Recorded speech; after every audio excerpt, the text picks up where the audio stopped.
করোনার কারণে এবছর হচ্ছে না এসএসসি নির্বাচনী পরীক্ষা। ফর্ম পূরণ করলেই চূড়ান্ত পরীক্ষার সুযোগ।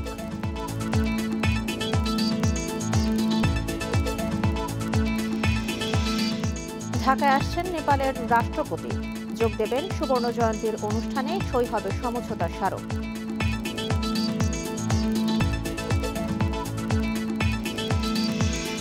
দেশে দ্বৈত ভোটার প্রায় 5,30,000। মামলার প্রস্তুতি নিচ্ছে কমিশন। আইন সংস্কারের সুপারিশ।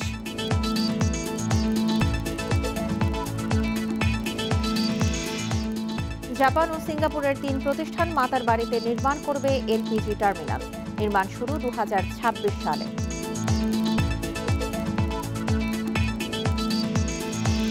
এবং ভারতে 2 মাসের মধ্যে একদিনে সর্বোচ্চ 213 জনের মৃত্যু। আরও কয়েক বছর মাস্ক পরতে হবে বলছেন বিশেষজ্ঞ।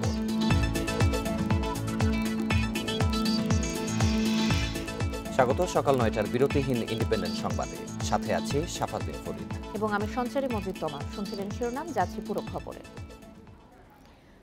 এবছর এসএসসি ও সমমানের পরীক্ষায় অংশ নেওয়ার জন্য ফর্ম পূরণ করলে চূড়ান্ত পরীক্ষায় বসার সুযোগ মিলবে। করোনার কারণে ক্লাস না হওয়ায় নির্বাচনী পরীক্ষা বা টেস্ট পরীক্ষা না নেওয়ার সিদ্ধান্ত নেওয়ার কথা জানিয়েছে শিক্ষা বোর্ড। রোববার এক বিজ্ঞপ্তিতে আন্তঃশিক্ষা বোর্ড জানায় 1 এপ্রিল থেকে অনলাইনে ফর্ম পূরণ শুরু হবে। 7 এপ্রিল পর্যন্ত বিলম্ব ফি ছাড়া আর বিলম্ব ফি সহ 13 এপ্রিল পর্যন্ত ফর্ম পূরণ করতে পারবে শিক্ষার্থীরা। করোনার কারণে 2020 সালের 18 মার্চ থেকে শিক্ষা প্রতিষ্ঠান বন্ধ রয়েছে। আগামী 30 মার্চ প্রাথমিক মাধ্যমিক স্তরের শিক্ষা প্রতিষ্ঠান এবং 24 মে বিশ্ববিদ্যালয় খোলার সিদ্ধান্ত নিয়েছে সরকার। তবে সংক্রমণ ফের বেড়ে যাওয়ায় সিদ্ধান্ত পর্যালোচনার আভাস পাওয়া গেছে। স্বাধীনতা সুবর্ণ জয়ন্তী ও মুজিব বর্ষ উপলক্ষে আয়োজিত অনুষ্ঠানে যোগ দিতে সকালে ঢাকায় আসছেন নেপালের রাষ্ট্রপতি বিদ্যাদেবী ভান্ডারী। শাহজালাল আন্তর্জাতিক বিমানবন্দরে তাকে স্বাগত জানাবেন রাষ্ট্রপতি মোহাম্মদ আব্দুল হামিদ। বিমানবন্দরে পৌঁছানোর পর বীর শহীদদের প্রতি শ্রদ্ধা জানাতে নেপালের রাষ্ট্রপতি যাবেন সাভারের জাতীয় স্মৃতিসৌধে। বিকেলে জাতীয় প্যারেড স্কোয়ারের মূল অনুষ্ঠানে বক্তব্য রাখবেন তিনি। নেপালের রাষ্ট্রপতির ঢাকা সফরে 2 দেশের মধ্যে 4টি সমঝোতা স্মারক সইয়ের প্রস্তুতি নেওয়া হয়েছে। বাংলাদেশে নেপালের কোনো রাষ্ট্রপতির এটি প্রথম আনুষ্ঠানিক সফর। আগামীকাল বিকেলে নেপালের রাষ্ট্রপতির ঢাকা ছাড়ার কথা রয়েছে।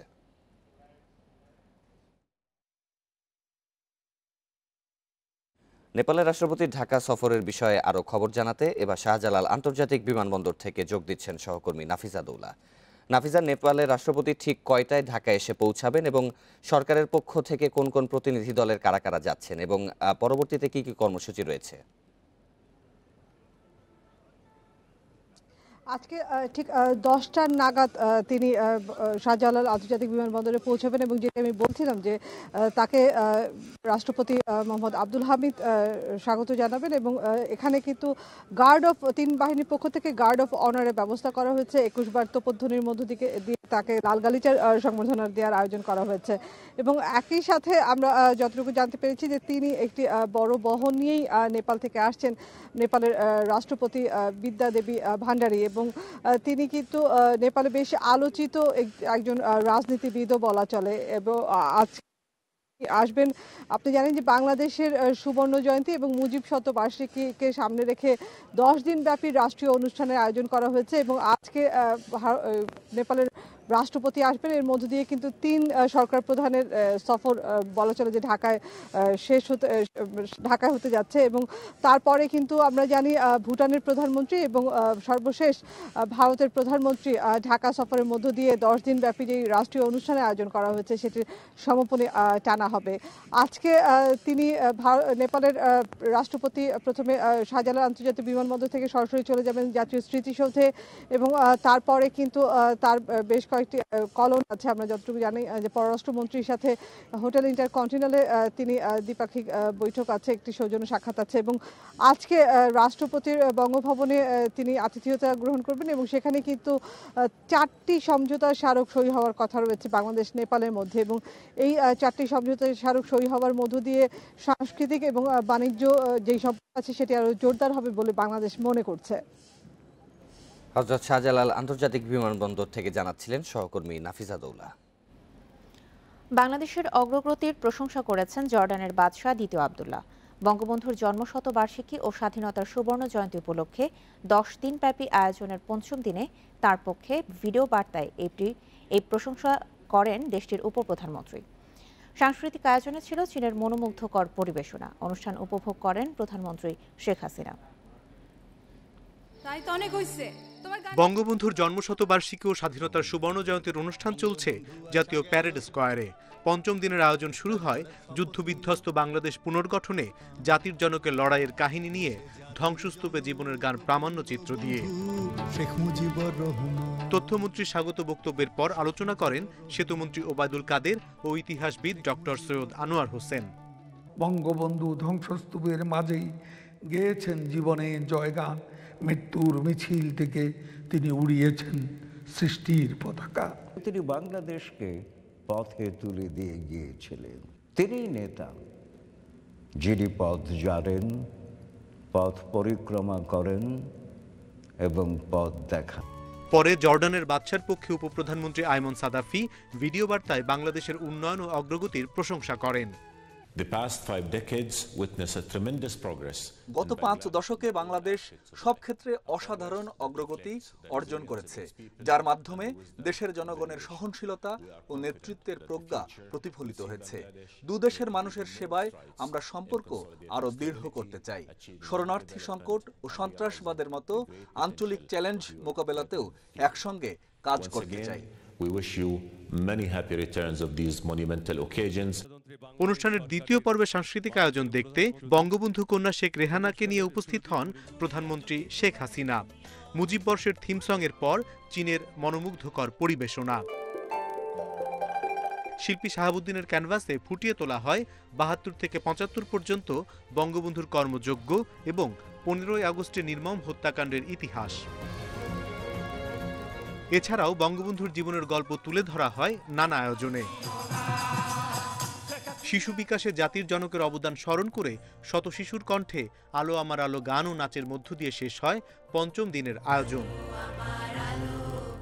অনিমেষ কর, ইন্ডিপেন্ডেন্ট নিউজ, ঢাকা। দেশে দ্বৈত ভোটারের সংখ্যা প্রায় 5,30,000। একের সঙ্গে অন্যের তথ্যে মিলাচ্ছে 6 লাখেরও বেশি ভোটারের। এ অবস্থায় যারা দুবার ভোটার হয়েছেন তাদের বিরুদ্ধে আইনি ব্যবস্থা নিতে যাচ্ছে ইসি। এর সঙ্গে কমিশনের কেউ জড়িত থাকলেও ছাড় দেয়া হবে না বলে জানিয়েছেন কমিশনার শাহাদাত হোসেন চৌধুরী। দ্বৈত ভোটার হওয়া দণ্ডনীয় অপরাধ হলেও এ প্রবণতা কমাতে পারছে না ইসি। সম্প্রতি নির্বাচন কমিশনের এক সভায় জানানো হয়েছে, এ বছরের ফেব্রুয়ারি পর্যন্ত দেশে দ্বৈত ভোটার 5,29,806 জন। আর একজনের সঙ্গে অন্যের তথ্যের সাদৃশ্য আছে 6,38,139 ভোটারের। আমরা হয়তো বা ভোটারদেরকে পুরোপুরি সার্ভিসটা আমরা দিতে পারিনি, যার ফলে অনেকেই এখানে একবার অন্য জায়গায় আবার আরেকবার ভোটার হয়েছে। দ্বৈত ভোটার এরকম একটা ক্যাটাগরি আছে, কিন্তু যাদেরকে আমরা দেখতে পারবো যে যারা কোনো একটা উদ্দেশ্যকে হাসিল করার জন্য তারা দ্বৈত ভোটার হয়েছেন, শুধুমাত্র তাদের বিরুদ্ধেই আমরা আইনি ব্যবস্থাটা নেওয়ার পরিকল্পনা আমরা করছি। যারা একবার ভোটার তালিকায় অন্তর্ভুক্ত হয়েছে তারা তো এটা আবার ব্যবহার করে নতুনভাবে অন্য জায়গায় কোনো ভোটার হওয়ার কোনো সুযোগ নেই। এটা তো দুর্নীতি। সংকট কাটিয়ে উঠতে আইন সংস্কারের সুপারিশও পেয়েছে ইসি। আমাদের মাঠ পর্যায়ের যারা কর্মচারী আছে তাদেরও যে কোনো রকমের সংস্রব নেই সেটাও বলা মুশকিল। এই আইনটা কিন্তু নতুন হয়েছে, তো এখানে অনেক সময় দেখা গেল যে কোনো রকমের এমন কোনো সংস্কারের প্রয়োজন যদি হয়ে থাকে, সেই জন্য আমরা মাঠ পর্যায় থেকে আমরা তাদের মতামত আমরা চেয়েছি। এটা নির্বাচন কমিশনের সাথে যুক্ত, তাদের সহায়তা ছাড়া এটা হতে পারে না। আমি এর সুষ্ঠু তদন্ত চাই এবং এই কমিশনের বিরুদ্ধে ব্যবস্থা নেওয়া হোক, সে আহ্বান জানাই। এর আগে অভিযুক্ত 1057 জনের মধ্যে 556 দ্বৈত ভোটারের নামে মামলা হয়েছে। আইনি ব্যবস্থা নেওয়া হতে পারে আরও 527 জনের বিরুদ্ধে। সবশেষ তালিকায় দেশে ভোটারের সংখ্যা 11,17,20,669 জন। সুলতানা জাহান মিতু, ইন্ডিপেন্ডেন্ট নিউজ, ঢাকা। গত 7 দিনে করোনার নমুনা পরীক্ষার হার বেড়েছে প্রায় 20%। কোভিড রোগী বেড়েছে 2 গুণ। এর প্রতিফলন দেখা গেছে রাজধানীর প্রতিটি করোনা পরীক্ষা বুথ ও হাসপাতালের সামনে। লম্বা লাইনে দাঁড়িয়ে থাকতে হচ্ছে দীর্ঘ সময়। অথচ ব্র্যাকের নমুনা নেয়ার 40টি বুথের মধ্যে 14টি এখনও বন্ধ। টোকেন দেয়া হবে সকাল 9:30টায়, এরপর নমুনা সংগ্রহ। 8:30টাতেই এই লাইনে দাঁড়িয়ে 350 জন, অথচ নমুনা নেওয়া হবে 200 জনের। মুগদা জেনারেল হাসপাতালে করোনা পরীক্ষার জন্য অনেকে ভোর থেকে লাইনে দাঁড়িয়েছেন।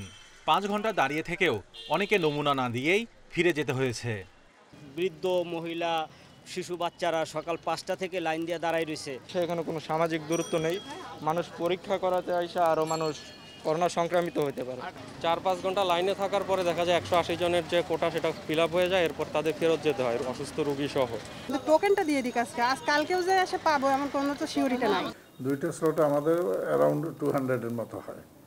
তো এখন আমরা স্যাম্পল কালেকশন হয়তো সবারই করতে পারবো, কিন্তু করে লাভ কী হবে? আমি যদি পরীক্ষার রিপোর্টটা দিতে না পারি তখন দেখবেন যে আরও বেশি চিল্লাচিল্লি হবে। সারা ঢাকায় ব্র্যাকের করোনা পরীক্ষার বুথ খোলা হয় 40টি।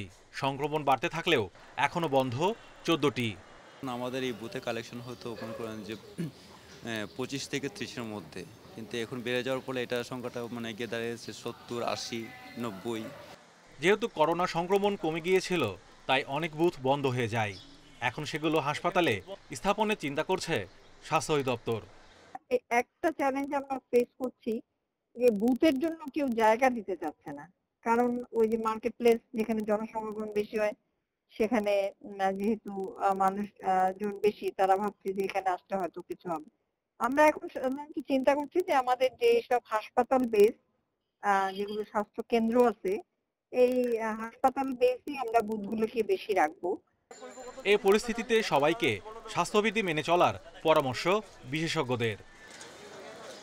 Mahmudul Hasan, independent news, Dhaka.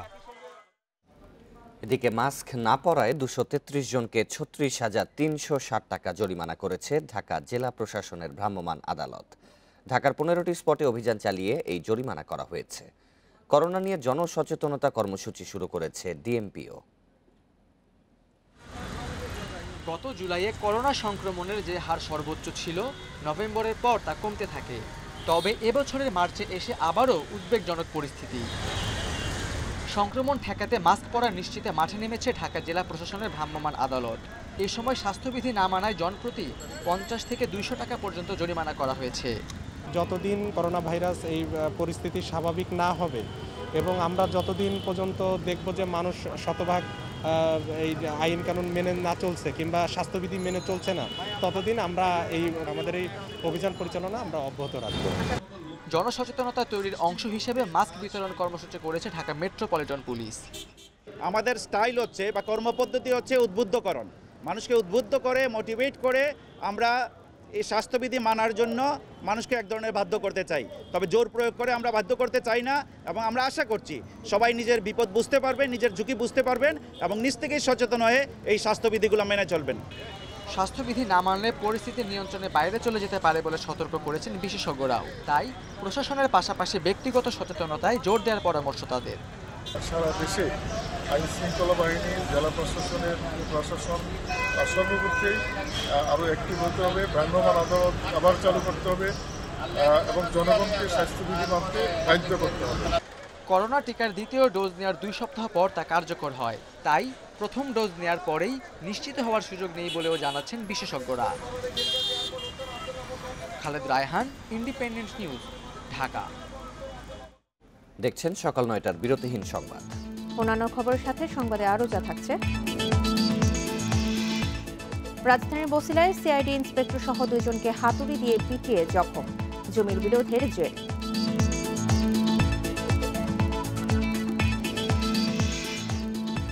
পদ্মা সেতুর ঢাকা মাওয়া ভাঙ্গা রেলপথ নির্মাণের কাজ চলছে, জমির ক্ষতিপূরণ না পাওয়ার অভিযোগ। রাজধানীর মোহাম্মদপুরের বছিলায় জমি নিয়ে বিরোধে হাতুড়ি দিয়ে পিটিয়ে জখম করা হয়েছে সিআইডির ইন্সপেক্টর গাজী মিজানুর রহমান সহ 2 জনকে। তাদের ঢাকা মেডিকেলে ভর্তি করা হয়েছে। ভুক্তভোগীদের অভিযোগ, আমিন মোমিন গ্রুপের লোকেরা জমি দখলে নিতেই এই হামলা চালিয়েছে। রোববার মোহাম্মদপুরের বছিলায় গ্রিন সিটিতে কেনা জমিতে সীমানা প্রাচীর তুলতে যান সিআইডির ইন্সপেক্টর গাজী মিজানুর রহমান। এ সময় অতর্কিত হামলা চালানো হয় তার উপর। হাতুড়ি দিয়ে পিটিয়ে ভেঙে দেয়া হয় 2 পা, বেধড়ক পেটানো হয় শ্রমিক মোস্তফাকেও।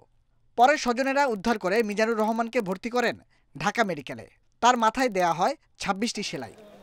8-9 জন লোক এসে তার আক্রমণ করে। আক্রমণ করার পর তার হোন্ডা এবং তার কাছে পিস্তল ছিল এবং মানিব্যাগ ছিল, মোবাইল ছিল, এখানে সব কিছু মাথায় 26টা সেলাই লাগছে এবং 2 পায়ে গুরুতর আহত। অভিযোগ আমিন মোমিন গ্রুপের সন্ত্রাসীরা জমি দখলে নিতেই এই হামলা চালিয়েছে। ধরার পরে লেবাররাও চলে গেল। এখন তো উনি ডিউটি পাশে আমি থাকি, উনি ছেলের দেখা সাক্ষাৎ করি, তাহলে তো পারলে আমারও বাইরে এই অনুভবে আমি উনিরা ঠিকাই থাকছি। আমিন মোমিন গ্রুপ হেডকোয়ার্টারে যারা উদ্দেশ্যে বেরোচ্ছিল, বেরোনোর পরেই ওরা পূর্ব পরিকল্পিতভাবে তাদেরকে আক্রমণ করছে।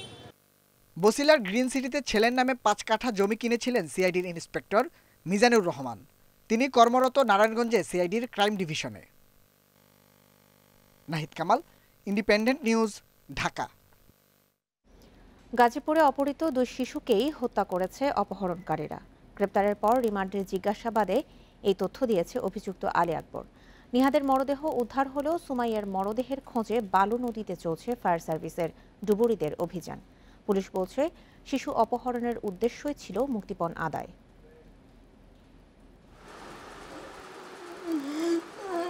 তিন বছরের শিশু সুমাইয়ার মৃত্যুর খবর মানতে পারছেন না বাবা নবাব আলী, শোকে কাতর মাও। মেয়ে আমি ফেরত চাই, আমার কাছে চাওয়া মেয়েই চাই, আর কোনো কিছু চাই না। আমার মেয়ে এখনো বাঁচি আছে। মৃত্যু হোক আর যেতে হোক জেনতে হোক, আমার সন্তানটা আমি আমার বউকে চাই। 9 মার্চ গাজীপুরের পূর্ব কমলেশ্বর এলাকা থেকে শিশুটিকে অপহরণের পরদিন ফোনে 5 লাখ টাকা মুক্তিপণ দাবি করে অপহরণকারীরা। পরে সিসিটিভি ফুটেজ বিশ্লেষণ করে পুলিশ জানতে পারে আলী আকবর ও আনোয়ার হোসেন এর সঙ্গে জড়িত। গ্রেপ্তারের পর রিমান্ড জিজ্ঞাসাবাদে তারা জানিয়েছে, হত্যার পর সুমাইয়াকে তুরাগের শাখা বালু নদীতে ফেলে দেওয়া হয়েছে। আর 20 ফেব্রুয়ারি তাদের অপহৃত শিশু নিহাদের মরদেহ পাওয়া যায় ঢাকার শ্যামপুরে পানির ট্যাঙ্ক থেকে। অপহরণ এবং মুক্তিপণ, সে যারা চিন্তা করেছে বাচ্চা নিয়ে যাওয়ার পরে বাচ্চা কি করবে, বাচ্চা মেরে ফেলেছে, ফের মেলে পোশাকটা রেখে দিয়েছে, যেই পোশাক দেখায় তার বাবা মার কাছ থেকে টাকা নিবে, এই ছিল তার টার্গেট। সুমাইয়ার মরদেহ সন্ধান না মিললেও পাওয়া গেছে শিশুটির জামা কাপড়। মরদেহ উদ্ধারে কাজ করছে ফায়ার সার্ভিসের ডুবুরি দল। Independent news desk. সুনামগঞ্জের শাল্লায় সংখ্যালঘু সম্প্রদায়ের বাড়িতে হামলা মামলায় দ্রুত অভিযোগপত্র দেয়া হবে বলে জানিয়েছেন পুলিশ সুপার মিজানুর রহমান। রোববার সংবাদ সম্মেলনে কথা বলেন তিনি। এছাড়াও প্রধান আসামি ইউপি সদস্য শহীদুল ইসলাম স্বাধীনের 10 দিনের রিমান্ড আবেদন করেছে পুলিশ। এই মামলায় গ্রেপ্তার হয়েছেন আরও 3 জন। শাল্লায় সংখ্যালঘুদের বাড়িতে হামলা, ভাঙচুর ও লুটপাটের ঘটনায় সংবাদ সম্মেলন করেন সুনামগঞ্জের পুলিশ সুপার। বলেন, 16 মার্চ ফেসবুকে একটি পোস্টকে কেন্দ্র করেই উত্তেজনা তৈরি। অভিযুক্ত সুমন দাসকে গ্রেপ্তার করে যথাযথ ব্যবস্থা নেওয়ার আশ্বাসের পর পরিস্থিতি স্বাভাবিক হয়ে আসে। এসপির দাবি, পরদিন সকালে রাষ্ট্রীয় অনুষ্ঠানে প্রশাসন ব্যস্ত থাকার সুযোগে শাল্লা গ্রামে হামলা চালায় দুর্বৃত্তরা। এই ঘটনায় মামলার অভিযোগপত্র অল্প সময়ের মধ্যে দেওয়া হবে বলেও জানান তিনি। এর আগেও এখানে বেশ কয়েকটি চাঞ্চল্যকর মামলা হয়েছিল। এই মামলা আমরা সঠিকভাবে তদন্ত করে স্বল্পতম সময়ে এই মামলায় চার্জশিট দিয়েছিলাম। তুহিন হত্যা মামলায় আপনারা জানেন যে পিতার বিরুদ্ধেও কোর্ট রায় দিয়েছে। আমিও স্বল্পতম সময়ের মধ্যে এই মামলায় অভিযোগপত্র কোর্টে দাখিল করতে পারবো ইনশাল্লাহ। ঘটনার সাথে জড়িতদের কাউকে ছাড় দেওয়া হবে না উল্লেখ করে পুলিশ সুপার জানান, হামলায় ক্ষতিগ্রস্তদের নিরাপত্তা নিশ্চিত করা হয়েছে। এই মামলায় যারা অভিযুক্ত আছে তাদের সকলকে গ্রেপ্তার সহ যে সকল লোকজন এই মামলার সাথে সংযুক্ত হবে, যাদের বিরুদ্ধে তথ্য প্রমাণ পাওয়া যাবে, তাদের সকলকে আইনের আওতায় নিয়ে আসা হবে। এই ধরনের ঘৃণ্য কাজ যেন আগামীতে কেউ করতে না পারে, তার দৃষ্টান্তমূলক শাস্তির জন্য আমাদের পক্ষ থেকে যে সকল করণীয় আছে আমরা সবগুলোই করব। এদিকে হামলার প্রধান আসামি স্থানীয় ইউপি সদস্য শহীদুল ইসলাম স্বাধীনের 10 দিনের রিমান্ড আবেদন করেছে পুলিশ। এছাড়া জড়িত আরও 29 আসামির 5 দিনের রিমান্ড চাওয়া হয়েছে। গ্রেপ্তার হয়েছে আরও 3 জন, মোট গ্রেপ্তার 33 জন। Independent news desk. নারায়ণগঞ্জ শহরের নিতাইগঞ্জ মাছুয়া বাজার এলাকায় আগুনে পুড়েছে 2টি পশু খাদ্যের গোডাউন। রোববার রাতে এই অগ্নিকাণ্ড ঘটে। মণ্ডলপাড়া ফায়ার সার্ভিসের উপপরিচালক আব্দুল্লাহ আল আরেফিন জানান, রোববার রাত 11:15টায় নিতাইগঞ্জের মাছুয়া বাজারে রিপন ও মফিজের পশু খাদ্যের 2টি গোডাউনে আগুন লাগে। মুহূর্তের মধ্যে আগুন চারিদিকে ছড়িয়ে পড়ে। খবর পেয়ে মণ্ডলপাড়া ও হাজীগঞ্জ ফায়ার সার্ভিসের 5টি ইউনিট ঘটনাস্থলে গিয়ে 1 ঘণ্টার চেষ্টায় আগুন নিয়ন্ত্রণে আনে। তবে আগুনের কারণ এবং ক্ষয়ক্ষতির পরিমাণ সম্পর্কে এখনও কিছু জানা যায়নি। এটা 2টা গোডাউনের ভিতরে আগুনটা এটা নিয়ন্ত্রণ আছে, এর বাইরে যায় নাই। আগুন এখন সম্পূর্ণ নিয়ন্ত্রণে।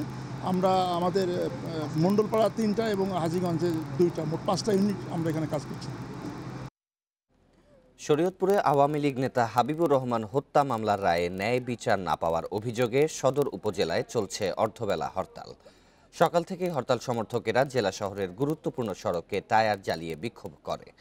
সকাল 6টা থেকে দুপুর 12টা পর্যন্ত চলমান হরতালের কারণে জেলা শহরের সাথে উপজেলা ও আন্তঃজেলা রুটের সব ধরনের যানবাহন চলাচল বন্ধ রয়েছে। বন্ধ আছে জেলা শহরের বিভিন্ন অফিস ও ব্যবসা প্রতিষ্ঠান। এদিকে পূর্ব ঘোষণা ছাড়াই হরতালের ফলে যানবাহন বন্ধ থাকায় চরম ভোগান্তিতে পড়েছেন সাধারণ মানুষ। রোববার জেলা আওয়ামী লীগের যুগ্ম সাধারণ সম্পাদক ও জজ কোর্টের পিপি হাবিবুর রহমান সহ জোড়া খুনের মামলার রায়ে 6 জনকে মৃত্যুদণ্ড ও 4 জনকে যাবজ্জীবন কারাদণ্ড দেয় আদালত। বিচারে প্রধান অভিযুক্তকে মৃত্যুদণ্ড না দেয়া ও 39 আসামিকে খালাস দেয়ার ন্যায় বিচার নিয়ে প্রশ্ন তোলে হাবিবের পরিবার ও সমর্থকেরা।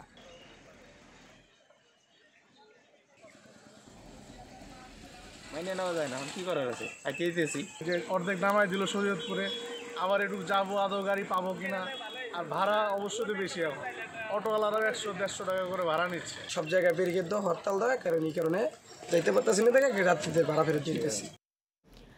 জাপান ও সিঙ্গাপুরের 3টি প্রতিষ্ঠান কক্সবাজারের মাতার বাড়িতে এলপিজি টার্মিনাল নির্মাণ করবে। তাদের নিজস্ব অর্থায়নে তৈরি করে খরচ তুলে নেওয়ার পর সরকারকে মালিকানা হস্তান্তর করবে। এজন্য বিপিসিকে সমঝোতা স্মারক সই করতে নীতিগত অনুমোদন দিয়েছে জ্বালানি মন্ত্রণালয়। প্রতিমন্ত্রী নসরুল হামিদ জানান, 2026 সালে শুরু হবে এই নির্মাণ কাজ।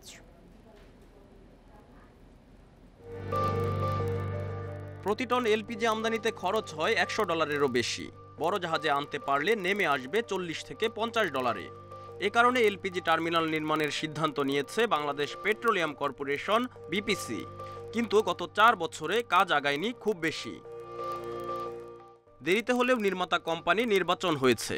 জাপানের মারুবেনি কর্পোরেশনের সাথে যৌথভাবে সিঙ্গাপুরের ভিটল এশিয়া ও পাওয়ারকো ইন্টারন্যাশনাল একসাথে নির্মাণ করবে এলপিজি টার্মিনাল। শিগগিরই সমঝোতা স্মারক সই করবে বিপিসি। এরপরই নির্মাণ কাজের রূপরেখা চূড়ান্ত হবে বলে জানান সংস্থার প্রধান। নন বাইন্ডিং এমওইউ এবং এর মাধ্যমে কিভাবে কাজটা কিভাবে আগাবো, মেইন কাজ হলো ফিজিবিলিটি স্টাডি। পরে আমরা দেখব যে এটা কাজ আমাদের জন্য সুইটেবল হয়, তখন আমরা হয়তো এগ্রিমেন্টের কথা চিন্তা করব। আর যদি সুইটেবল না হয় তাহলে আমরা আবার পিছনের দিকে যাব, আবার নতুন করে চিন্তা করব। টার্মিনাল নির্মাণ হলে সরকারিভাবে হবে এলপিজি আমদানি। ফলে সরকার চাইলেই দাম নিয়ন্ত্রণ করতে পারবে। তবে এ সুবিধা পেতে অপেক্ষা করতে হবে অন্তত 5 বছর। 2026-এর মাত্রাবাড়ি পোর্ট না হওয়া পর্যন্ত এটা হবে না। তেল ইম্পোর্ট করতেছে সরকার, বাল্ক যদি এলপিজি ইম্পোর্ট করে, এলএনজি ইম্পোর্ট করতেছে সরকার, এলপিজিও তো পেট্রোলিয়াম প্রোডাক্ট। এই তিনটা যদি তাদের নিজেদের হাতে নিয়ন্ত্রণে থাকে, তারপরে প্রাইস সেট আপ করে তাদের কাছে যদি দেয়, তাহলে কিন্তু সেখানে প্রাইস ডিফারেন্স হওয়ার সম্ভাবনা কম থাকবে। টার্মিনাল নির্মাণ হলে ভিড়তে পারবে 1 লাখ টন সক্ষমতার জাহাজ। পরে ছোট জাহাজে সরবরাহ করা হবে বেসরকারি কোম্পানির প্ল্যান্টে। Shariful Islam, independent news, Dhaka.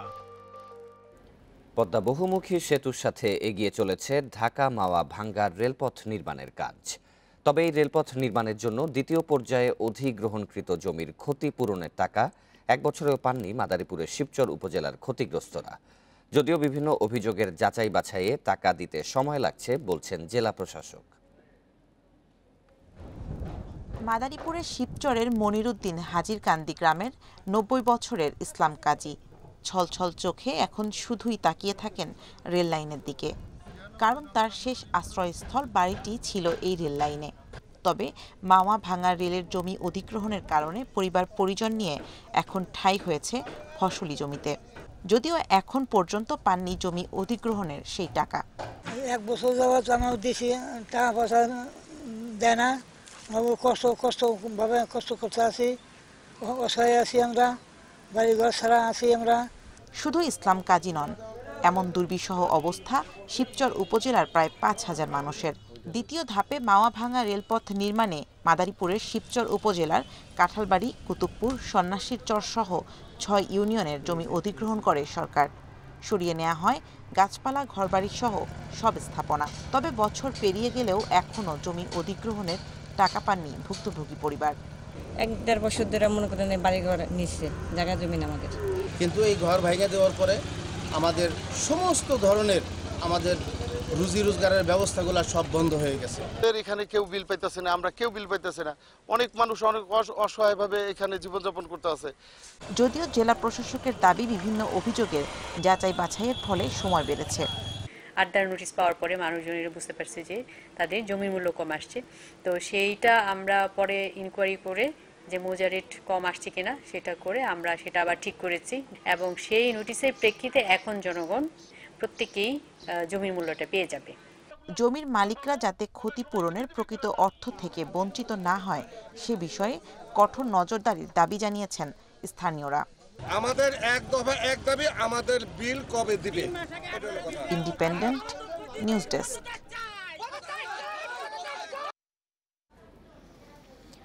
নাটোরে দাদন ব্যবসায়ীদের ফাঁদে পড়ে সর্বশান্ত হচ্ছে সাধারণ মানুষ। প্রতি মাসে কিস্তি দিতে না পারলে চক্রবৃদ্ধি সুদ আর সুদের টাকার জন্য দরিদ্র মানুষকে হামলা মারধরের অভিযোগ রয়েছে প্রভাবশালী ব্যবসায়ীদের বিরুদ্ধে। তবে প্রশাসন বলছে দাদন ব্যবসায়ীদের অপতৎপরতা বন্ধে অভিযান অব্যাহত রয়েছে।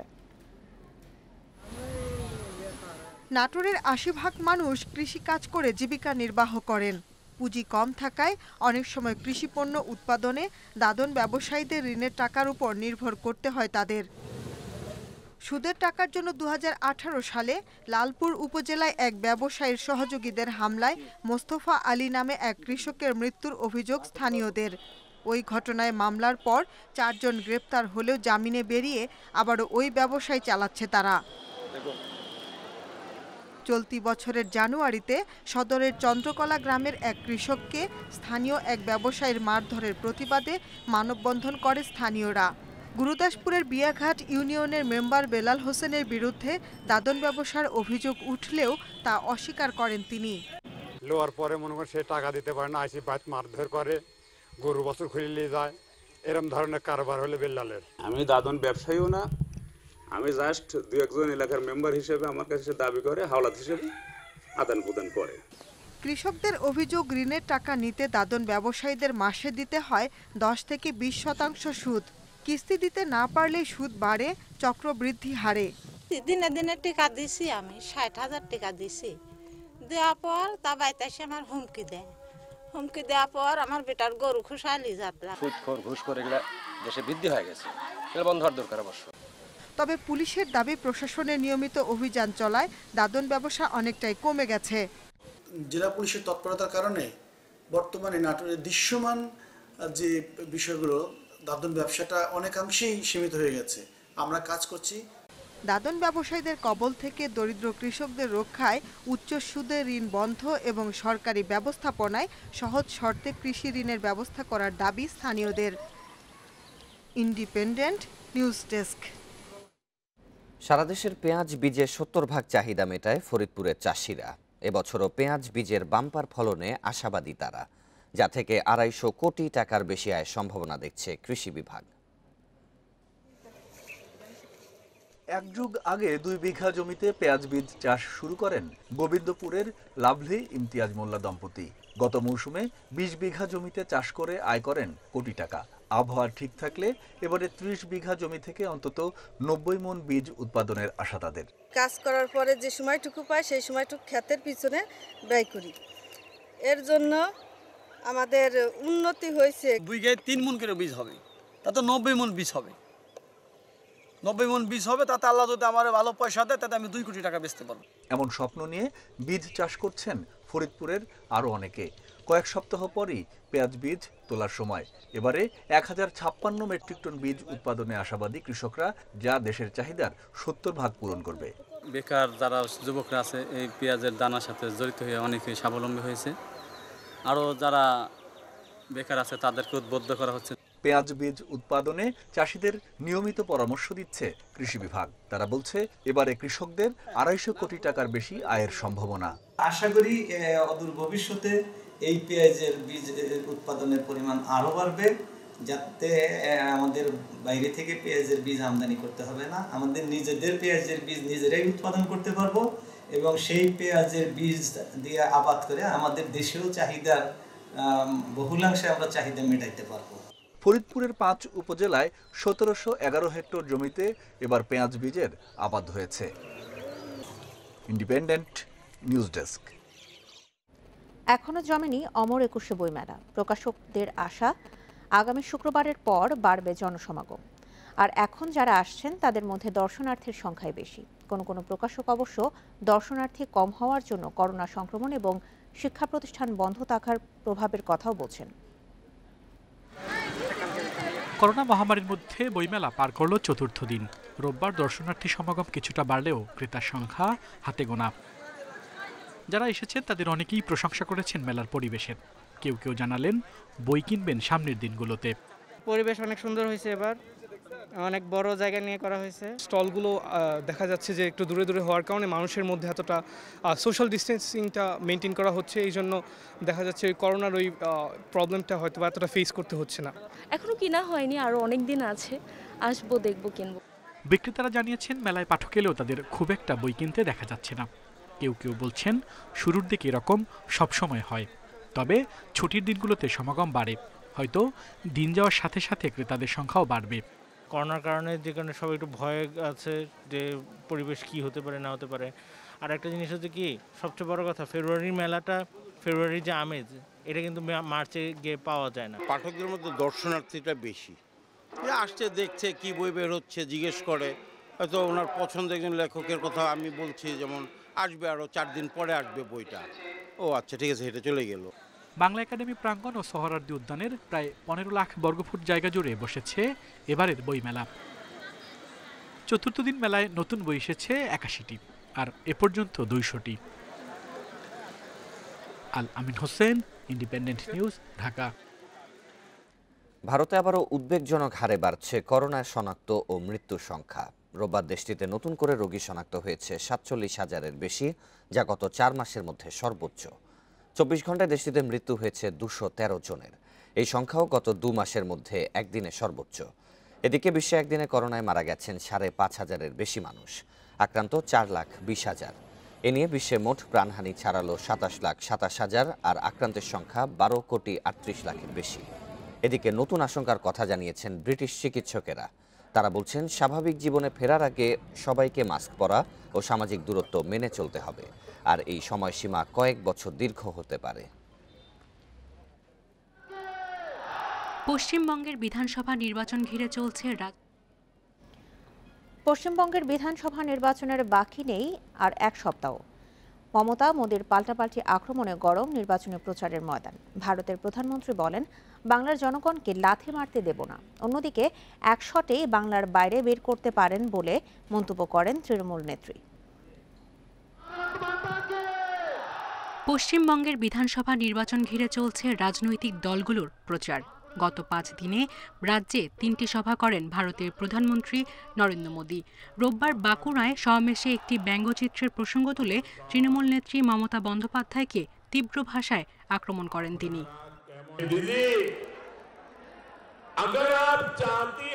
আপনি যদি চান আমার মাথার উপর আপনার পা রাখতে পারেন, লাথিও মারতে পারেন, কিন্তু দিদি, আমি আপনাকে বাংলার বিকাশে লাথি মারতে দিব না, আপনাকে বাংলার জনগণের স্বপ্নে লাথি মারতে দেব না।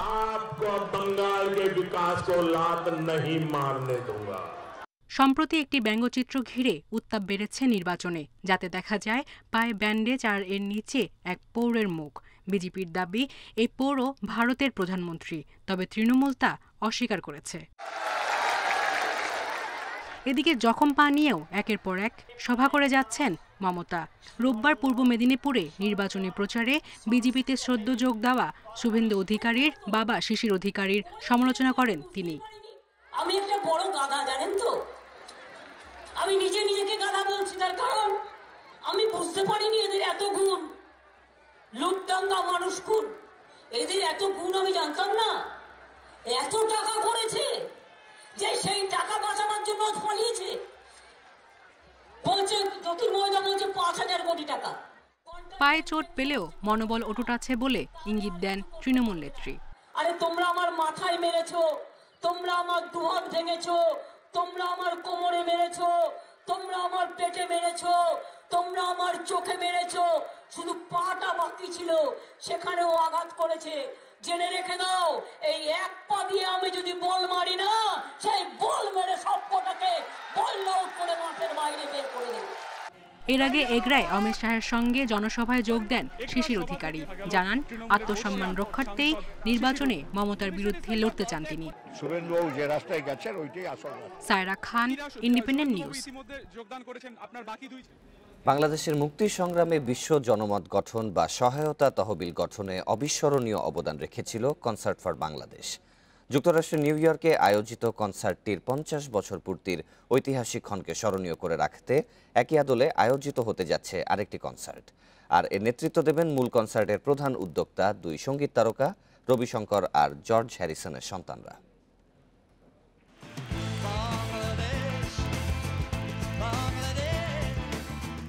জর্জ হ্যারিসনের বাংলাদেশ বাংলাদেশ গানটা শুনলে স্মৃতিকাতর হয়ে পড়েন অনেকেই। যারা মুক্তিযুদ্ধ দেখেননি তাদের মনে ভেসে ওঠে সেই রক্তক্ষয়ী যুদ্ধের কথা। 1971 সাল বাংলাদেশে চলছে মুক্তির সংগ্রাম। দেশের জন্য বিজয় আনতে একদিকে লড়ছেন মুক্তিকামী বাঙালি, অন্যদিকে সীমান্তের ওপারে ভারতে আশ্রয় নিয়েছে 1 কোটি শরণার্থী।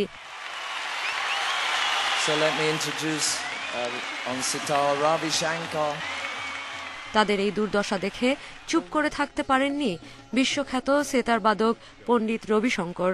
দীর্ঘদিনের বন্ধু বিটলস তারকা জর্জ হ্যারিসনকে সাথে নিয়ে নিউ ইয়র্কের ম্যাডিসন স্কোয়ার গার্ডেনে আয়োজন করেন কনসার্ট ফর বাংলাদেশ।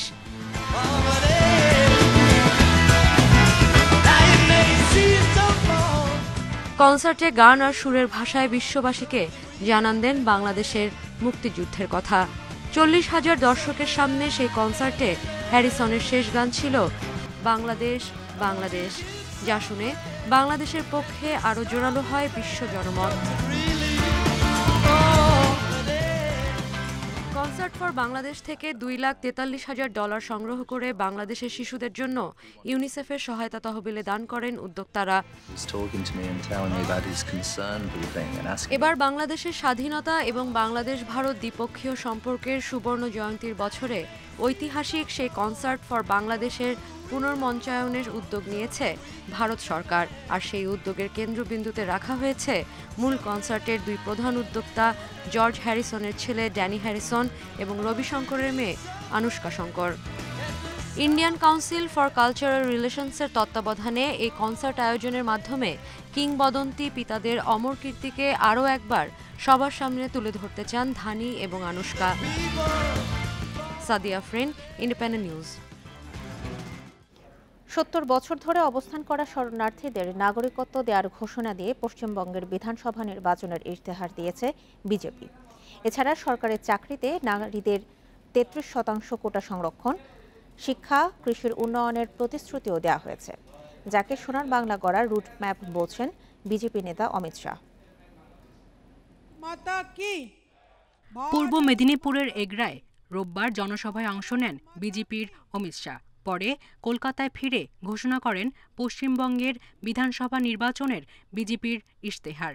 দলটি এ রাজ্যে ক্ষমতায় এলে 5 বছরে কিভাবে সোনার বাংলা গড়বে তার রুটম্যাপ আছে এতে। অমিত শাহ জানান, জনমত সমীক্ষা থেকে তৈরি হয়েছে তাদের ইশতেহার। নির্বাচনী ইশতেহারে গুরুত্ব পেয়েছে নারীদের উন্নয়ন, যাতে আছে সরকারি চাকরি 33% নারীদের জন্য সংরক্ষণ, মেয়েদের জন্য বিনামূল্যে শিক্ষা ও পরিবহন, বয়স 18 হলেই এককালীন 2 লাখ টাকা সহ রাজ্য পুলিশের 9 ও রিজার্ভ ফোর্সে 3 নারী ব্যাটালিয়নের প্রতিশ্রুতি। এসেছে বিধবা ভাতা বাড়ানোর ঘোষণাও। নারীদের জন্য অসুরক্ষিত জায়গার একটি বাংলা। তরুণদের স্বপ্ন নষ্ট হয়েছে এখানে। তৃণমূলের আমলে এই কালো অধ্যায়ের শুরু হয়েছে। ওই আমলেই প্রশাসনের রাজনীতিকরণ হয়েছে, বেড়েছে অপরাধীদের সংখ্যা। কাম কিয়া হ্যায় और आज ৭৫ লাখ কৃষককে বছরে ১০,০০০ করে ও মৎস্যজীবীদের বছরে ৬,০০০ টাকা করে দেওয়ার ঘোষণা এসেছে বিজেপির ইশতেহারে। প্রতিশ্রুতি দেওয়া হয় রাজ্যে ৫ টাকায় চিনি ও ৩ টাকায় লবণ দেওয়ার। ইশতেহারে অমিত শাহ জানান ৭০ বছর দেশে আছেন এমন শরণার্থীদের নাগরিকত্ব দেওয়া হবে প্রথম মন্ত্রিসভা বৈঠকেই। সরস্বতী পূজা, দুর্গা পূজা, সরস্বতী ও দুর্গাপূজার মতো উৎসব পালনে কাউকে আদালতে যেতে হবে না। আমরা ঠিক করেছি যারা ৭০ বছর আগে এখানে এসেছে, থাকছে, তাদের দুঃখ তারা এখানে শরণার্থী অবৈধভাবে থাকছে, তাদের জন্য সরকার ব্যবস্থা নেবে প্রথম মন্ত্রিসভা বৈঠকেই। নাগরিকতা দেনে কা কাম এই ভারতীয় জনতা পার্টি। এর আগে বুধবার পশ্চিমবঙ্গে বিধানসভা নির্বাচনে ইশতেহার ঘোষণা করেন তৃণমূল কংগ্রেসের নেত্রী মমতা বন্দ্যোপাধ্যায়। এখানে আমি উপস্থাপনা করছি সায়রা খান, ইন্ডিপেন্ডেন্ট নিউজ। স্মরণকালের ভয়াবহ বন্যার কবলে অস্ট্রেলিয়া নিউ সাউথ ওয়েলস। টানা বৃষ্টিতে বিপদসীমার ওপর দিয়ে বইছে প্রধান নদ নদীর পানি। পরিস্থিতি বিবেচনায় কয়েক হাজার মানুষকে নিরাপদে সরিয়ে নিতে কাজ করছে কর্তৃপক্ষ। এরই মধ্যে সরিয়ে নেওয়া হয়েছে ১,০০০ বাসিন্দাকে। সবচেয়ে ক্ষতিগ্রস্ত হয়েছে সিডনি শহরের উত্তর পশ্চিমের হক্সবেরি নদীর পানির সীমা ১৯৬১ সালের পর সর্বোচ্চ পর্যায়ে পৌঁছাতে পারে বলে পূর্বাভাস রয়েছে। একই পরিস্থিতি ওয়ারাগাম্বা ড্যামেরও। বাস্তুচ্যুতদের জন্য ত্রাণ তহবিল ঘোষণা করেছেন প্রধানমন্ত্রী স্কট মরিসন। বন্যায় সড়ক ও ব্রিজ ক্ষতিগ্রস্ত হওয়ায় ব্যাহত হচ্ছে যোগাযোগ ব্যবস্থা। বন্ধ করা হয়েছে শতাধিক শিক্ষা প্রতিষ্ঠান। স্থগিত করা হয়েছে নিউ ক্যাসেল বিমানবন্দরের সব বিমান চলাচল। মেক্সিকো সীমান্ত বন্ধ ঘোষণা করেছে যুক্তরাষ্ট্র। অবৈধ অভিবাসন প্রত্যাশীদের ঠেকাতে এই পদক্ষেপ। তবে অভিভাবক ছাড়া যুক্তরাষ্ট্রে প্রবেশ করা শিশুরা এই নিষেধাজ্ঞার বাইরে থাকবে। সম্প্রতি অভিভাবকহীন এসব শিশুদের জন্য বিশেষ আবাসন ব্যবস্থা চালুর উদ্যোগ নিয়েছে বাইডেন প্রশাসন। ট্রাম্পের আমলে শিশুদের অস্বাস্থ্যকর পরিবেশে আটকে রাখার যে নিয়ম চালু ছিল তা বন্ধ করতেই নতুন এই উদ্যোগ। তবে নানা জটিলতায় এখনই কার্যকর হচ্ছে না এই সিদ্ধান্ত। পরিস্থিতি দেখতে মেক্সিকো সীমান্তে গেছেন মার্কিন প্রেসিডেন্ট। বর্তমানে মার্কিন ইমিগ্রেশন প্রশাসনের রক্ষণাবেক্ষণে ১৪,০০০-এরও বেশি অপ্রাপ্তবয়স্ক অভিবাসন প্রত্যাশী রয়েছে, যারা কোনো অভিভাবক ছাড়াই যুক্তরাষ্ট্রে প্রবেশ করেছে। নেপালে ত্রিদেশীয় ফুটবল টুর্নামেন্টকে সামনে রেখে ম্যাচ ভেন্যু দশরথ স্টেডিয়ামে অনুশীলন করেছে বাংলাদেশ জাতীয় ফুটবল দল। ফরওয়ার্ডদের ফিনিশিং দুর্বলতা কাটাতে বিশেষ নজর ছিল হেড কোচ জেমি দের। নিজেদের সেরাটা দেওয়ার লক্ষ্য ফুটবলারদের। কাল প্রথম ম্যাচে লাল সবুজের প্রতিপক্ষ কিরগিজস্তান অনূর্ধ্ব 23 দল। নেপালে প্রথম 2 দিন অনুশীলন হয়েছিল আর্মি স্টেডিয়ামে। তৃতীয় দিনে টুর্নামেন্টের ভেন্যু কাঠমান্ডুর দশরথ রঙ্গশালা স্টেডিয়ামে প্রস্তুতি সেরেছে বেঙ্গল টাইগার্স। ফিনিশিং দুর্বলতা কাটিয়ে উঠতে ফরওয়ার্ডদের দিকে বিশেষ নজর কোচ জেমিডের। পূর্ণ প্রস্তুতি নিয়ে ফুটবলারদের লক্ষ্য সেরাটা দেওয়ার। যে ট্রেনিংগুলো হয়েছে সেটাতে আসলে বেশিরভাগই আপনার ফিনিশিং ট্রেনিং আর পজিশনগুলো দেখানো হয়েছে। ইনশাআল্লাহ আমরা ভালোভাবে ট্রেনিংটা শেষ করছি, ইনশাআল্লাহ ভালো কিছু করব। আমি প্রথমবার ন্যাশনাল টিমে চান্স পাইছি। আমরা চেষ্টা করবো যে 100% দিয়ে বেস্ট টিমে খেলার আর ভালো কিছু রেজাল্ট নিয়ে দেশবাসীকে উপহার দেওয়ার। গোল দেওয়ার পাশাপাশি নিজেদের রক্ষণকেও সামলাতে হবে। প্রতিপক্ষের আক্রমণ ঠেকাতে শেষ ভরসা গোলকিপারদের নিয়ে বিশেষ সেশন করেছেন লেস ক্লিভলি। বাংলাদেশের সাথে আবারও কাজ করতে পেরে আমি খুশি। সবার সম্পর্কেই আমার ধারণা আছে। তাদের শক্তি এবং দুর্বলতা নিয়ে কাজ করার এবং সেখান থেকে আরও উন্নতি করার সুযোগ আছে আমাদের। সোমবার ঢাকা থেকে নেপালে দলের সাথে যোগ দিবেন অধিনায়ক জামাল ভুঁইয়া। তবে দ্বিতীয় পরীক্ষাতেও করোনা পজিটিভ আসায় টুর্নামেন্টে খেলা হচ্ছে না ডিফেন্ডার রহমত মিয়ার। Abidur Rahman, independent news. লা লিগায় সোসিয়েদাদকে গোল বন্যায় ভাসিয়েছে বার্সেলোনা। মেসি, দেস্ত, ডেম্বেলের নৈপুণ্যে 6-1 ব্যবধানে কাতালান জায়ান্টদের জয়। জিতেছে শীর্ষে থাকা অ্যাটলেটিকো মাদ্রিদও। আলাভেসকে 1-0 গোলে হারায় সুয়ারেজরা। এদিকে লিওকে হারিয়ে লিগ 1-এর শীর্ষে উঠে গেছে পিএসজি। জাভি হার্নান্দেজকে টপকে সবচেয়ে বেশি ম্যাচে বার্সেলোনার জার্সি গায়ে জড়ানোর রেকর্ড আন্দোলিত করেছে মেসিকে। জোড়া গোল করে এই বিশেষ ম্যাচকে বিশেষভাবে রাঙিয়ে রাখলেন খুদে জাদুকর। সোসিয়েদাদের বিপক্ষে ডেডলক ভাঙেন গ্রিজম্যান। এরপর সার্জিনো দেস্তের জোড়া গোলে আরও এগিয়ে যায় ব্লুগ্রানা। বিরতির পর মেসির জোড়ায় গোল উৎসব করে বার্সা। স্কোরশিটে নাম লিখিয়ে সেই উৎসবে ডেম্বেলেও যোগ দেন। বার্সার জয়ের দিনে টেবিল টপার আতলেতিকো মাদ্রিদও জয় পেয়েছে। আলাভেসের সঙ্গে শ্বাসরুদ্ধকর লড়াই হয় আতলেতির। দ্বিতীয়ার্ধে সুয়ারেজের হেডে লিড নেয় সিমিওনির দল। তবে শেষ দিকে পেনাল্টি ঠেকিয়ে ম্যাচ জয়ের নায়ক আতলেতি গোলরক্ষক ওব্লাক। এমবাপের জোড়া গোলে লিওকে হারিয়ে লিগ ওয়ানের শীর্ষে উঠে গেছে পিএসজি। ফরাসি জায়ান্টরা ম্যাচের 52 মিনিটের মধ্যেই 4-0 ব্যবধানে এগিয়ে যায়। এমবাপে ছাড়াও গোল দেন পেরেইরা ও ডি মারিয়া। এরপর লিওর 2 গোল কেবল ব্যবধান কমিয়েছে। ইপিএলে অ্যাস্টন ভিলাকে সহজে হারিয়েছে টটেনহ্যাম। কার্লোস ভিনিসিয়াস ও হ্যারি কেইনের নৈপুণ্যে 2-0 গোলে জিতে স্পার্স। টানা 6 অ্যাওয়ে ম্যাচ জয়ে লিগ টেবিলের 6 মরিনিওর দল। পেছনে ফেলেছে লিভারপুল ও এভারটনকে। ফেরদৌস ইসলাম, ইন্ডিপেন্ডেন্ট নিউজ। বিসিবি সমালোচনা করে আবারও বিপাকে সাকিব আল হাসান। এ নিয়ে বোর্ড সভাপতির বাসায় জরুরি বৈঠকে বসেন পরিচালকেরা। পরবর্তীতে আকরাম খান জানিয়েছেন সাকিবের আইপিএল এনওসি নিয়ে নতুন করে ভাববে বিসিবি। আর বিতর্কিত মন্তব্যের কারণে কোনো ব্যবস্থা নেওয়া হবে কিনা তার সিদ্ধান্ত হবে বোর্ড সভায়, বলেছেন নাইমুর রহমান দুর্জয়। দীর্ঘ ক্যারিয়ারে বিতর্ক সঙ্গী হয়েছে বহুবার, কিন্তু সাকিব চলেছেন আপন গতিতে। সবশেষ 1 বছর নির্বাসন থেকে ফিরেও কোনো পরিবর্তন নেই। নানা ইস্যুতে আগেও পরিস্থিতি জটিল করেছেন, এবারও সেই পথেই হাঁটলেন। এবারে আইপিএল প্রসঙ্গ বিসিবি সাকিবের দূরত্ব যেন আরো বাড়িয়ে দিল। আমাদের এইচপি আছে লাস্ট 4-5 বছরে এইচপি আসলে কয়টা প্লেয়ার তৈরি করেছে আমার কোনো জানা নাই। আমার ধারণা আকরাম ভাই বারবার স্পেশালি বলছে যে আমি খেলতে চাই না। হয়তো গতকালও উনি একটা ইন্টারভিউতে বলেছে। আমার ধারণা উনি সত্যি কথা আমার লেটারটা পড়েওনি। অনলাইন আড্ডায় সাকিবের মন্তব্য বিসিবি কর্তাদের বিব্রত করেছে। এ নিয়ে জরুরি সভাও করেছেন, যেখানে মন্তব্য নিয়ে চুলচেরা বিশ্লেষণ আলোচনা হয়েছে। সাকিবের অসন্তোষ যাকে নিয়ে সেই আকরাম খান জবাব দিলেন গণমাধ্যমে। আমরা বোর্ডের এগেইনস্টে কোনোদিন বলি না, আর বলা এটা নিয়ে আমরা নেক্সট বোর্ড মিটিংয়ে এই ব্যাপারটাও আমরা সিদ্ধান্ত নিব। হয়তোবা আমরা তো শ্রীলঙ্কা যাচ্ছি 2টা টেস্ট খেলতে, সেখানে তো আমাদের ওয়ানডেও নাই, টি20 নেই। তো সে তো ওই সিটিতে ওটাই ছুটি চেয়েছে। তো সেটাই আমরা এখন যেটা হলো ও যদি টেস্ট খেলতে চায় তাহলে ও খেলবে, তাহলে আমরা ওর এনওসি ব্যাপার নিয়ে চিন্তা করব। বিসিবিকে খোঁচা দিয়ে নানা মন্তব্য অতীতেও সাকিবকে শিরোনামে এনেছে। এবার নাম ধরে সরাসরি ভূমিকা নিয়ে প্রশ্ন তুলেছেন, যা কোড অফ কন্ডাক্টের পরিপন্থী। তার এমন মন্তব্যে মর্মাহত দুর্জয়। কারেন্ট কোনো প্লেয়ার বোর্ডের এগেনস্টে এভাবে এটা পারে না। তো সেই ব্যাপারে বোর্ডে আলাপ আলোচনা করে আমরা এই ইস্যুগুলি আমরা স্টেটমেন্টটা আরও বড় পরিসরে মেবি বোর্ড মিটিংয়ে আলাপ আলোচনা করে সেটা দিব। এখন আসলে আমার কাছে খুব সিরিয়াস ব্যাপার না। আপনাদের এই স্পিডটা বলেছে, আপনারা প্লেয়ার লিস্ট চেক করেন লাস্ট 4-5 বছরে কারা কারা স্পিড থেকে এসেছে। ফ্র্যাঞ্চাইজি লিগের দাপটে ক্রিকেটার বোর্ড দূরত্বের ঘটনা এখন পুরনো। উইন্ডিজের ভোগান্তি যেখানে প্রথম উদাহরণ। সাকিব বিসিবি টানা পড়েন বাংলাদেশ ক্রিকেটেও বিরূপ প্রভাব ফেলবে। Mazharul Islam, independent news. Road safety world সিরিজে চ্যাম্পিয়ন ভারত লেজেন্ডস। ফাইনালে শ্রীলঙ্কা লেজেন্ডসকে 14 রানে হারিয়েছে সচিনের দল। আগে ব্যাট করে 4 উইকেটে 181 রান তোলে ভারত। ইনফর্ম সচিন টেন্ডুলকার করেন 30 রান। যুবরাজ সিং ও ইউসুফ পাঠানের ঝোড়ো ব্যাটিংয়ে চ্যালেঞ্জিং টোটাল পায় স্বাগতিকরা। 36 বলে 62 রানে অপরাজিত থাকেন পাঠান, আর যুবরাজ করেন 60 রান। জবাবে দ্রুত রান তোলেন 2 লঙ্কান ওপেনার। দিলশান 21 আর জয়সূর্যা ফেরেন 42 করে। সিলভা আর থারাঙ্গাকে অল্প রানে আউট করে ম্যাচে ফেরে ভারত।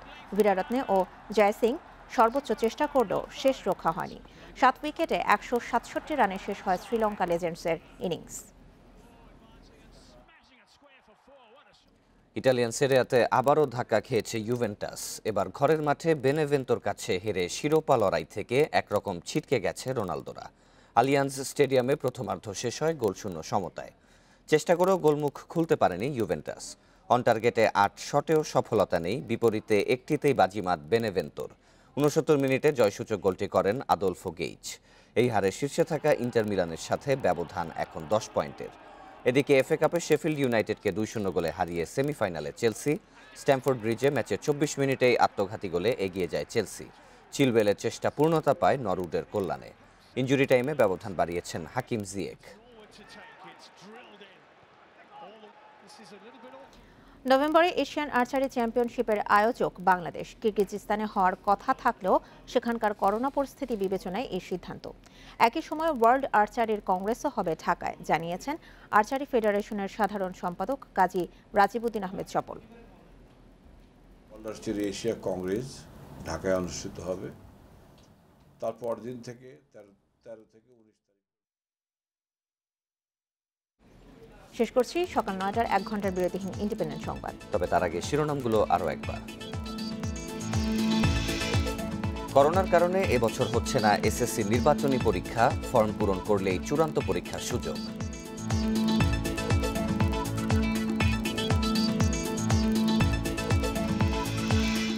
ঢাকায় আসছেন নেপালের রাষ্ট্রপতি, যোগ দেবেন সুবর্ণ জয়ন্তীর অনুষ্ঠানে, সই হবে সমঝোতা স্মারক।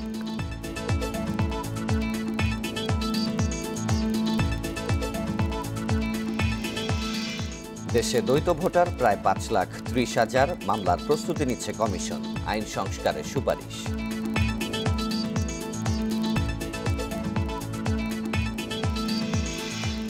জাপান ও সিঙ্গাপুরের 3 প্রতিষ্ঠান মাতার বাড়িতে নির্মাণ করবে এলপিজি টার্মিনাল, নির্মাণ শুরু 2026 সালে।